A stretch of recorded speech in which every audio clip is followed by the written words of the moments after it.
Hello students, in the next video of chapter first of geography, resources. Okay, and today's topic is types of resources. Means how many types of resources in um, which we study. Here is given types of resources. So let's start our topic. Generally resources can be classified into three types. यानी कि mostly जो है resources को हमने three types में classified किया है. First natural resources, second human made resources, and third human resources. Okay, here is given a table of resources which help you study and understand about resources. Okay, so see, सबसे पहले देखो लिखा है natural resources, man made resources और human resources. ठीक है, तो man made natural resources जो है उनको हमने फोर टाइप्स में डिवाइड किया है. ठीक है, four types in natural resources के हैं. पहला है based on level of development and use.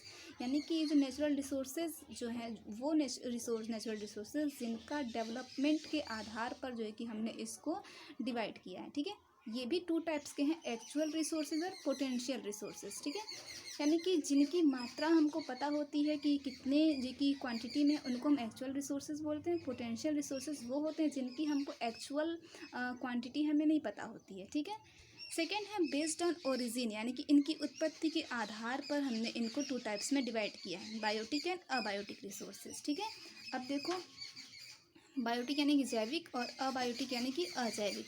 ठीक है, और थर्ड है बेस्ड ऑन स्टॉक, यानी कि इनकी कितनी मात्रा है उसके आधार पर हमने इसको डिवाइड किया है. ठीक है, थर्ड जो कि, और ये भी टू टाइप्स में डिवाइड है, renewable and non renewable. Renewable यानी कि जिनको हम फिर से बना सकते हैं, और नॉन रीन्यूएबल यानी कि जिनको हम फिर से बना नहीं सकते हैं. ठीक है, अगर मान लो एक बार ये जो अगर मान लो ये सोर्सेज जो हैं ये एक बार ख़त्म हो जाता है इनका स्टॉक, तो हम इनको फिर से इनका जो कि उत्पत्ति हम नहीं कर सकते हैं. ठीक है, मान लो कि जैसे बहुत सारी चीज़ें हैं, वाटर वगैरह है, जिनको हम नहीं बनाते हैं, ये तो नेचर के द्वारा बनाई गई, और अगर एक बार ये ख़त्म हो जाती है तो इनको हम फिर से रिन्यू नहीं कर सकते हैं. बेस्ड ऑन डिस्ट्रीब्यूटर, इनके डिस्ट्रीब्यूटर के आधार पर हमने जो कि इनको डिवाइड किया है टू टाइप्स में. यूबिक्विटस यानी कि देशव्यापी, यानी कि कितना पूरे देश में फैला हुआ है उसके आधार पर, और लोकलाइज्ड यानी कि किसी एक लोकल एरियाज़ में, तो उसके आधार पर ये टू टाइप्स में डिवाइड है. तो ये नेचुरल रिसोर्सेज के टाइप्स हैं, और मैन मेड और ह्यूमन रिसोर्सेज तो एक ही होते हैं. So let start our topic natural resources. Okay, things which are taken from nature and are use without much change are called natural resources. वो चीज़ें जो कि नेचर के द्वारा हमको प्राप्त होती हैं और जिनको हम उसी रूप में यूज़ करते हैं जिस रूप में वो हमें मिली हैं, बिना उसमें किसी प्रकार के चेंज लाए, उसको हम नेचुरल रिसोर्सेज बोलते हैं. जैसे कि water, soil, air, minerals, rocks, natural vegetation and fossil fuels are examples of natural resources. ठीक है, ये नेचुरल रिसोर्सेज के एग्जाम्पल्स हैं. ठीक है, some of these resources can be used directly by us, that is without any modification or processing. ठीक है, तो कुछ ऐसे रिसोर्सेज हैं जिनको हम डायरेक्टली यूज़ करते हैं, जैसे कि हमको वो मिले हैं, उनमें बिना किसी प्रकार का मॉडिफिकेशन और प्रोसेसिंग किए बिना, यानी कि उसमें किसी प्रकार का बदलाव लाए बिना हम उसी तरीके से यूज़ करते हैं. ठीक है, जैसे कि अब हमें एयर जैसे मिला है, हम उसको वैसे ही यूज़ करते हैं, उसमें हम किसी प्रकार का चेंज नहीं लाते हैं. ठीक है, वैसे उसी को हम बोलते हैं natural resources. However most natural resources need to be processed to produce goods fit for consumption. अब देखो बहुत सारी ऐसे नेचुरल रिसोर्सेज हैं जिनमें कि हम कुछ बदलाव ला करके हम उनको एक अच्छा जो है कि रिसोर्स के रूप में हम उसको यूज़ करते हैं. जैसे कि बहुत सारी फॉसल फ्यूल्स हैं जिनमें मिनरल्स ऐसे बहुत सारे हैं जिनमें हम उनको रिफाइन करते हैं, उसको शुद्ध करते हैं, तब जा कर के हम उसको यूज़ करते हैं. ठीक है, तो उसी को हम जो है कि जैसे जिसका एग्जाम्पल है डीजल है, पेट्रोल है, ये सारी चीज़ें इसी के एग्जाम्पल्स हैं. ठीक है, for example air, water and fruits can be use directly. अब देखो एग्जाम्पल लिखा है कि जो एयर है, वाटर है, फ्रूट्स है, उसको हम डायरेक्टली जिस रूप में वो हमें मिले हम उसको उसी रूप में यूज़ कर लेते हैं. But minerals have to be separated from ores. देखो लेकिन जो मिनरल्स हैं उनको हम उनमें से हमको और जो हैं उनके जो खनिज तत्व हैं उनको हमको उनसे अलग करना पड़ता है, तब जाकर के वो हम उसको यूज़ करते हैं। Crude petroleum has to be refined to get petrol, diesel, wax etcetera. जो पेट्रोलियम होता है उसको हम सबसे पहले रिफाइंड करते हैं, उसको हम शुद्ध करते हैं, तब जाकर के उसको पेट्रोल, डीजल, वैक्स और बहुत सारी चीज़ों के रूप में उसे हम यूज़ करते हैं।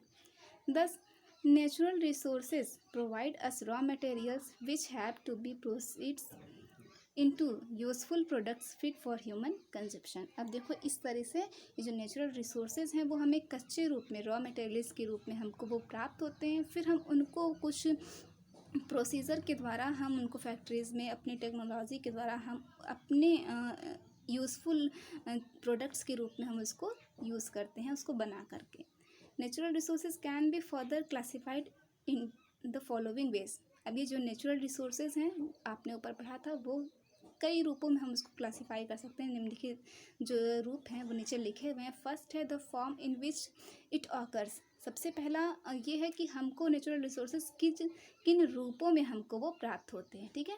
The place where it occurs, और ये किस जगह से हमको प्राप्त हो रहे हैं। The efforts needed to process it, और किन एफर्ट्स के द्वारा हमको ये प्राप्त होते हैं, किन प्रोसेस के द्वारा। द कॉस्ट ऑफ प्रोसेसिंग, और इन प्रोसेसिंग में कौन सा कितना कॉस्ट लगता है, इसके आधार पर हम इनको डिवाइड किए हुए हैं, ठीक है। तो सबसे पहला टॉपिक देखो लिखा है कि on the basis of origin, ठीक है, जिसको आपको बताएंगे, यानी कि उनके ओरिजिन के आधार पर जो है इनको हम डिवाइड करते हैं। तो सबसे पहले इनको हमने 2 टाइप्स में डिवाइड किया है, biotic and abiotic. The living things such as plants and animals are biotic resources. वो सारी लिविंग थिंग्स जिनमें कि जीवन होता है, उन जैसे कि प्लांट्स एंड एनिमल्स हैं, इसको हम बायोटिक रिसोर्सेज बोलते हैं, ठीक है। They include plants, animals and micro organism. इनमें जो है प्लांट्स, एनिमल्स और माइक्रो ऑर्गेनिज्म यानी कि सूक्ष्म जो जीव जंतु होते हैं वो सब इसमें इंक्लूड होते हैं। Some examples of these resources are forest, agricultural crops and wild and domestic animals. अब इसके कुछ एग्जांपल्स भी हैं इन रिसोर्सेज के, जैसे कि फॉरेस्ट है, एग्रीकल्चरल क्रॉप्स जो है खेती करने के लिए जो फसल होती है वो, and wild and domestic animals जो है ये सब इसके एग्जांपल्स हैं, यानी कि जंगली और पालतू जानवर जो होते हैं वो सारे। Biotic resources are capable of reproduction. ये जो बायोटिक रिसोर्सेज होते हैं इनमें ये कैपेसिटी होती है कि हम उनको फिर से उनका रिप्रोडक्शन कर सकते हैं, यानी कि हम उनमें फिर से उसको बना सकते हैं। जैसे मान लो एक बीज है, उस एक कोई भी पौधा मान लो है, तो उसके बाद जो है हम उसका बीज उस ढेर सारे एक ही जैसे हम पोटैटो का एग्जांपल लेते हैं। एक पोटैटो है और उसको हमने कट करके उसको एग्रीकल्चर जो उसका किया, तो एक पोटैटो से हम कई सारे पोटैटोज़ हम बना सकते हैं, ठीक है। मान लो कि हम लोग रोज़ का ट्री लगा रहे हैं, तो उसका हम एक टहनी को काटते हैं और उसी टहनी से एक किसी रोज़ की पेड़ से हम एक टहनी को काट करके हम उसको फिर से लगा सकते हैं, ठीक है। तो इस तरीके से उसका हम रिप्रोडक्शन कर सकते हैं, ठीक है। इसी को हम बोलते हैं biotic resources. We can say that biotic resources are generally renewable. इसलिए हम कह सकते हैं कि जो बायोटिक रिसोर्सेज होते हैं वो रिन्यूएबल होते हैं। यहाँ पे देखो बायोटिक और अबायोटिक के कुछ एग्जांपल्स दिए हुए हैं, जिसको आप देख लीजिएगा। While the non-living things such as land, water, minerals and air belong to abiotic resources। अब इसके जबकि जो ये नॉन लिविंग थिंग्स जितनी भी हैं, जैसे कि लैंड है, वाटर है, मिनरल्स है, एयर है, ये सब जो है अबायोटिक रिसोर्सेज है, क्योंकि हमको ये जिन रूप में मिली है हम उनको उन्हीं रूप में इसको यूज़ करते हैं। हम इसको बना नहीं सकते हैं। जैसे लैंड है, क्या हम इसे बना सकते हैं? नहीं। वाटर, इसको हम बना सकते हैं? नहीं बना सकते। मिनरल्स, इनको भी हम नहीं बना सकते। और अगर एक बार ये ख़त्म हो जाए तो हम इसका जो कि फिर से इसको बना नहीं सकते। इसलिए हमको क्या करना चाहिए, इनको ज़्यादा से ज़्यादा हमको इनका इसको सेव करके रखना चाहिए, ताकि फ्यूचर में जो है कभी ऐसी स्थिति ना आए कि ये पूरी तरीके से ख़त्म हो जाए, ठीक है। Their total reserve can not be increased by human effort. Human effort जो है, सॉरी एक लाइन मैं मिस कर दी हूँ। These resources can be exhausted by excessive use, यानी कि अगर हम बहुत ज़्यादा इसका यूज़ करेंगे तो ये रिसोर्सेज जो हैं वो ख़त्म भी हो सकते हैं। एग्जॉस्टेड यानी कि ख़त्म होना, विलुप्त होना, ठीक है। तो इनका जो टोटल रिज़र्व है उसको हम कितना भी ह्यूमन एफर्ट कर जो कि हम लोग कर डालें, लेकिन फिर भी हम उसको सुरक्षित नहीं रख सकते हैं। दस दे आर नॉन रिन्यूएबल, और इसीलिए ये नॉन रिन्यूएबल कहलाते हैं। Their usefulness depends upon their value and accessibility. अब उनको हम कितना यूज़ कर रहे हैं ये उस पर डिपेंड करता है, उनकी वैल्यू और उनकी एक्सेसिबिलिटी को। These resources are in great demand for the development of industry. और ये जितने भी रिसोर्सेज होते हैं इनका सब बहुत ज़्यादा डिमांड, सबसे ज़्यादा डिमांड होता है इंडस्ट्रीज़ को डेवलप करने के लिए, ठीक है। तो इंडस्ट्रीज़ को बढ़ाने के लिए देखो हमको मिनरल्स की आवश्यकता होती है, और इसके साथ साथ जो है एयर, वाटर, जितनी भी चीज़ें हैं उन सब चीज़ों की हमको नीड होती है किसी भी इंडस्ट्री के डेवलप के लिए।